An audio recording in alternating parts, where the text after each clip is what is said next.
It's the comic book show. It's the comic book show. It's the comic book show. Yeah. Welcome back to Twin Galaxies Live, where every Wednesday at 9 p.m. PST, we do the comic book show. Yeah. This is where we have gathered an all-star cast of comic book experts from around the web to bring you this week's comic book news, reviews, previews, and discussion. The first segment of the night is... The Daily Planet. Yep. Yeah, we fill you guys in on all of the news from the past week regarding your favorite comic book heroes. Soon after a little girl wrote into DC about them not having enough female characters this week, The View, apparently your new source for female comic book news, revealed that Marvel is launching its very own female, all-female Avengers comic titled A Force. A Force. A Force! To reckon with. The team will include Dazzler, Medusa, Nico Minoru, Jean Grey, Vampira, Elektra, a new character named Singularity, and their leader, She-Hulk. Holy crap, that is a lot of girls! Yeah, well, this is the cover for the first issue. I think they're just like, oh, look at all the women we have. You know what, Dazzler? In the universe. I'm all about Is Dazzler the leader? Choices. Matthew Vaughn, the director of the first Kick-Ass film, hopes to do a Hit Girl prequel to help win back fans of the film. Since Hit Girl in the film would be a prequel, they'd have to start searching for a new Kick-Ass girl to fill the Hit Girl boots. But who knows, if you're a fan of the series, maybe you'll get one more. Good lord. Like, a prequel? Hit Girl in the first movie was 12? Why are you being ageist? I'm just saying. All I'm saying is it didn't work with episode 1. Marvel Studios and Sony Pictures have finally come to an agreement to bring Spider-Man into the Marvel Cinematic Universe. Spider-Man will appear in a Marvel Studios film, more than likely Captain America Civil War, before appearing in his own solo film slated to come out from Sony on July 28th, 2017, which is why Marvel changed all their movie release dates. After reportedly offering Sony billions to buy back the Spider-Man film rights, Marvel didn't pay a cent to essentially lease the use of Spider-Man from Sony, though Marvel won't receive any earnings from any of Sony's Spider-Man films, and vice versa, Sony won't earn anything from Spider-Man appearing in any of the Marvel Cinematic Universe films. So weird. Such a weird choice. Yeah, that's it for the news. We're all set, guys. You've just been news. You've been bamboozled! Nope, that's not a thing. The very next segment of the night is the interactive portion, and it is the... Danger Room! It is actually the Danger Room. Yeah. I changed the Oh, lower this is third. a big deal. This is a big deal. So we've been doing this show for like a year and a half. Yeah. This is the first time that Jennifer will publicly state that it is in fact the Danger Room. Guys. So it's Marvel versus DC, and you guys, the guys in the chat, and the girls, you guys get to decide who won the week. We got Jen and Matt and Wes representing Team DC, and we got Ben and me, Lucas, representing Team Marvel. So I want to bring attention to this cover. Be in awe of the Superman trying to open mouth kiss this dude while disembodied superhero heads are watching and in awe. Superman gets punched to the 4th dimension. He royally pissed off this guy named Ulysses because he apparently manipulated him to kill his planet or something. The art is pretty good, but what makes this book super awesome is Superman gains a new superpower. That's correct, because he didn't have enough before. His superpower is to explode, to detonate, to go kablooey. It took 4 pages to describe him going, well, just everywhere. He just blows up. And who saves the day? Batman. Batman to the rescue. Batman to basically describe what's happening, because Superman's like, I just blowed up. What's going on? It looks like your heat vision is actually a precursor to another ability you possess.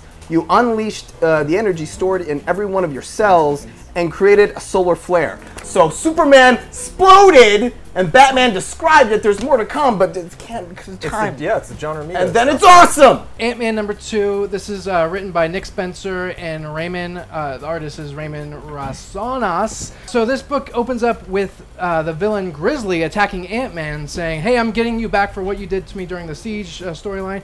But Scott Lang was saying, oh, that was a different Ant-Man. So later on, Ant-Man is going to the bank and he's trying to get a loan. He wants to start up his own company called Ant-Man Security Solutions, but the bank board isn't hearing it. They're like, you're a thief, your credit score is in the negative zone, we're not going to listen to you. But then this woman of the board was like, let's hear him out. So he starts his presentation turning off all the lights in the bank and opening up the vault saying, this is how I can teach you how to, you know, get better security, because I'm a former thief, you know. The lady who told him to do his presentation was like, oh my god, we're all gonna die because there's this Nazi robot that spits out Nazi gold, and the board is like, oh my god, you gotta save us. He's like, but you know, it's not my job. He's like, oh my god, Ant-Man saves the day and everything like that. When he's leaving the bank, the board lady comes out and says, you know what, I'm gonna take a chance on you. Here's a check for, you know, so-and-so amount of money. Oh!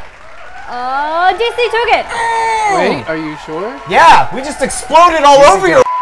Hey, for all of you who missed my I'm bringing out Grayson, number 7, because I love Dick Grayson. There's actually an activist band who's out there who's stolen one of the hyper implants that the agency, Spiral, has been chasing down for the past little while. And so Dick Grayson gets a chance to go to a concert and kick Bono's we learned that there's actually several agents of Spiral who are the leader of Spiral. We thought there was only one, now we're starting to think maybe they're clones. But it's a really cool super spy story, and if you hate U2 or any of the activists, people like that, then it's a good book to read. The Unbeatable Squirrel Girl, number 2. It is fantastic. She has to go stop Galactus because only the squirrels see that the Galactus is coming and no one's gonna believe her, so she has to go save the world. She has to get to the moon, so she's gonna take her squirrely gig. It's a helicopter. But that can't go to the moon. So she's like, I'm gonna go break into Iron Man's tower and steal his armor. And she does. She succeeds in stealing his armor, but Whiplash sees her and thinks it's Iron Man, even though she has a huge tail. And that's where it ends. So it's going to be, the next issue is called Squirrel Lord of the Moon. Yeah, Squirrel Girl takes it. Honestly, guys, read this book. It's so funny.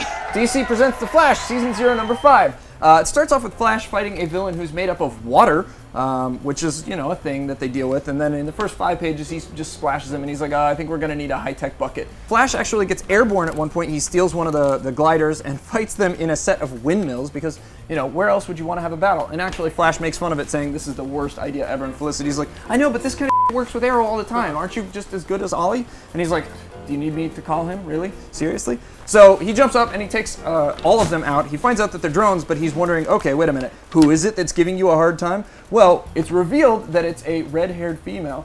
I'm gonna guess maybe Mercy? So guys, we're presenting Marvel coming into the Marvel Cinematic Universe! Yay! Yay! What the hell? Whipped! You mean Spider-Man? We're having a 90-second party to celebrate.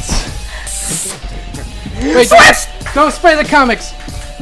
For Marvel and Sony finally coming to an agreement. Take a cupcake. Yay! Take a cupcake. Guys, on the count of 3, let's say, welcome home, Spidey.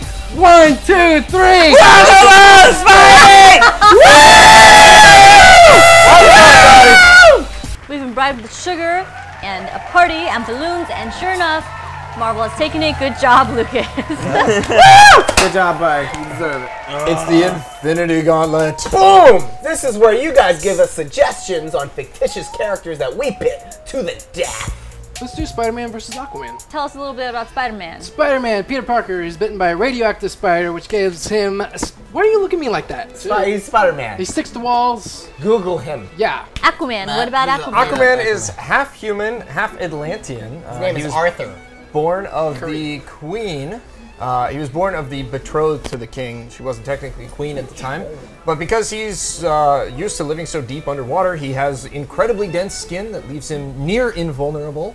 He carries a trident, which actually has mystical abilities to it. I learned that in this week's Aquaman and the Others, which is a little ridiculous, but sure, why not? So his trident has mystical powers. He can swim really, really fast. He's really, really strong. So similar to Spider-Man, he's kind of amped up in a lot of the same ways. He can't climb the wall, but underwater, I think he's got an advantage. Right. Yep. So I think a lot of this one depends on where the fight is, honestly. I don't see a scenario where Spider-Man would ever have to go to the water to fight.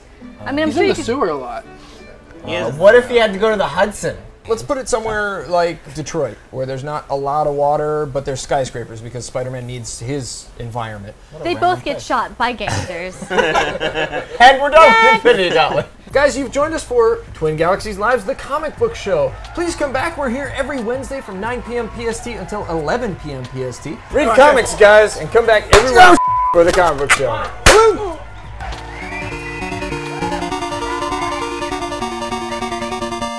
Galaxies. I don't want this ever to end. That's awesome. It's the comic book show. It's the comic book show. It's the comic book show. Yeah.